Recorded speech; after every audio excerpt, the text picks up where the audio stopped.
Hi, folks. Welcome to another episode of Better Call Sal. My name is Sal Imami, and today I've got someone very special for you. So, Kevin Hooper of Hanging with Mr. Hooper has been a sales leader for decades. He's worked in large corporations, Fortune 50 corporations, and not only that, but he's a great friend. So, Kevin, how about you introduce yourself? Wonderful. Well, you nailed most of it. I've been around for a couple of decades here doing things like sales management, leading sales teams, solving complex problems in go-to-market. And I'm really happy to be with you, Sal. And yeah, you are a good friend.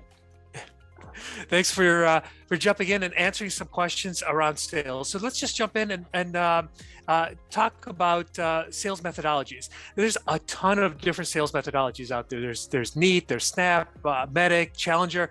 Which one do you subscribe to and why? So the answer to that question is I don't subscribe to any one of them. I really believe in mixed martial arts. Increasingly, especially since the Great Recession of 2008 to 2010, the real issue that salespeople have to go through is figuring out what is the buyer's process. So a sales methodology allows you to take over some of that. It allows you to predict what's going to move you from one stage to another. But at the end of the day, picking things out. Now, if you were to twist my arm, I am very much a fan of the Challenger. It's a little bit long in the tooth now, but the notion of putting an idea and opinion out there and having your customer respectfully and appropriately critique your opinion will give you a whole bunch of insight as to how they're going to make a decision.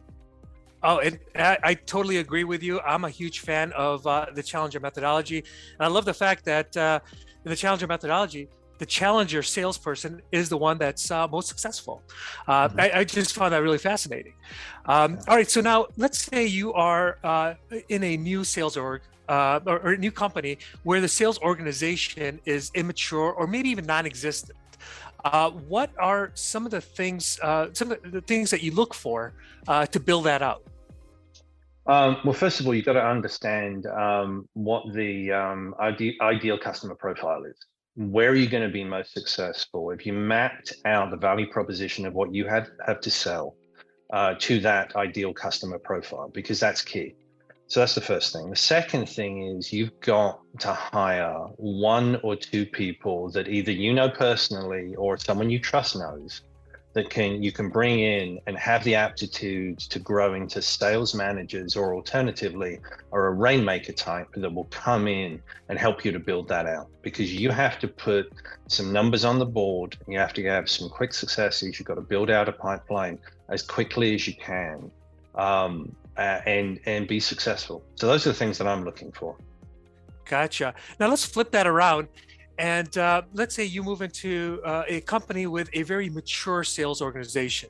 What are some of the things that you're looking for when you take over that sales organization?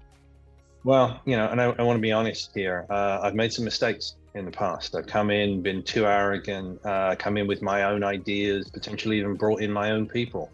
I'm not a big fan of that. I've done it and it doesn't work. You can alienate really key personnel doing that. So the best thing to do in the first 30 days is to just get on the road and go listen to your customers, listen to your salespeople, understand what a day in the life is like.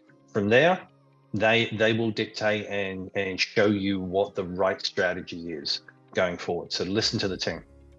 Perfect. Well, thank you for your insights. It's always enlightening.